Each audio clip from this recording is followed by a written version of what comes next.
Maestro.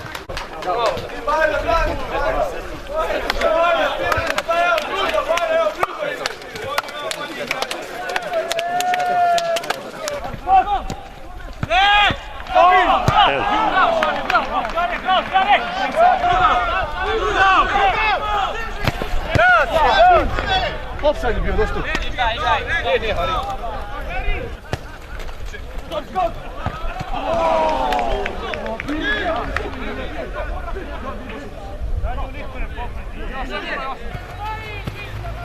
Bez pola tu! Vas druga!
Gledajte, vam još snimao bio, snimao se.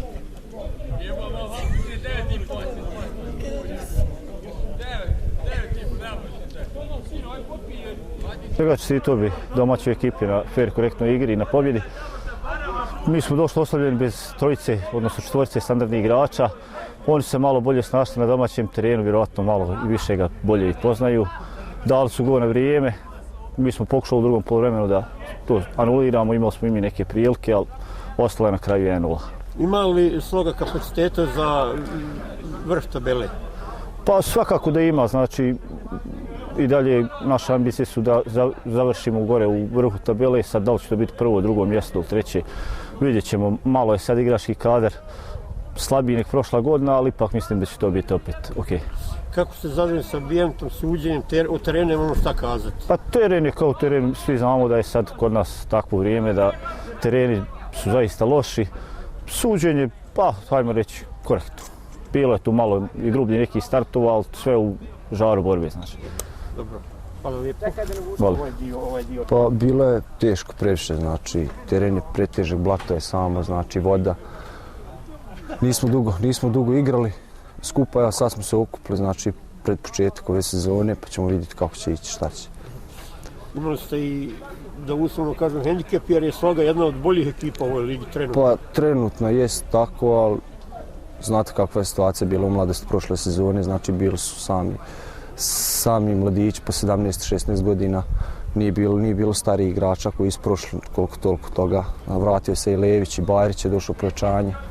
Dosta igrača vratili iz Krajišnika, pa ćemo vidjeti kako će biti. Vi ste imali, da tako kažemo, imperativ pobjede zato što ste doživjeli od ove ekipe težak poraz u jesenjem dijelu prvenstva. Pa tako reći, znači bilo je u prvom planu, znači samo igra pobjeda, ništa drugo nije dolazilo u obzir. Znači zadnji smo na tabeli, svaki bod nam je bitan i kod kuće i u gostima, znači kod kuće ne smijemo kiksati ni jednu utakmicu. Može li ova ekipa više od zadnjeg mjesta u narednim utakmicama? Može daleko više, znači probat ćemo kako održati tu ekipu i iduće sezone, pa će biti sigurno bolje. Jeste zadovoljni sa stanjem u klubu, organizacijom i ovo kako je krenulo? Za sad smo prezadovoljni kako su u klubu ljudi nas prihvatili i sve to, pa vidjet ćemo kako će dalje biti. Pa ja mislim da su moji igrači ostali srce na terenu, tako su se dogovorili. Bili smo borbeniji od njega, imali smo više želje za pobjedu nego oni. Ja mislim da je to prosudilo, drugo ništa nije bilo. Oni nama nisu napravili šanse za gol, 90 minuta. A mi smo promašli 3-4, stvorili polu šanse i šanse, ali jedan gol smo zabili. Je li bilo teško igrati protiv ekipe koja vas je nadigrala u jesenjem dijelu i zapravo teži poraz? To je najgore. Bilo prošle godine su nas pobjedili 6-0 u Otoci. Bilo je teško igrati, u Otoci smo išli igrati sa 2 treninga i zato smo izgubili 6-0 gore. Otoci. Je li za ovu utakmicu bilo dovoljno treninga, dovoljno pripreme? A za ovu utakmicu prvu, sad što smo igrali prošle godine, nismo dovoljno bili pripremili, pa smo imali problem taj. A ove godine smo pripremili, imali smo 25 treninga radni, 2 utakmice prijateljske koje smo pobjedili 2-0 s Bužima. I dobro smo pripremili, to je pokazao teren danas. Može li ova ekipa više od zadnjeg mjesta? Pa, ja se nadam da ćemo ostati ove godine u ligi, evo sa ovom pobjedom danas, ne znam kako su drugi rezultati. Položili, imamo 10 bodova ove ekipe. Razlika između petog i posljednjeg je svega 5 bodova. Samo 5 bodova, znači imamo 6 utakmica kod kuće, da bubijemo pola, neđe na strane ga moramo pobijediti, tu smo u sredini. Je li to možda Brastvović u sljedećoj utakmici? Pa, bit ćemo. Ako budemo kompletni, ja se nadam da hoćemo biti, pa će biti kako će biti gore. Bićemo na 3 boda, pa šta Bog da. Stanje u klubu trenutno? Pa trenutno je dobro, nova uprava, mladi ljudi došli, poletni, sve zašto rade, pa bit ćemo dokle će ići. Teška je situacija svađe, tako i u ovome klubu. Financijska situacija je najgora. Ovo drugo igrača ima dovoljno, te djece ima nas po 25 do 30 na treningu nekad. Pa malo je teže raditi satima, ali nađe se neko rješenje, pa radimo. Dobro, hvala vam lijepo. Evo, molim. Hvala.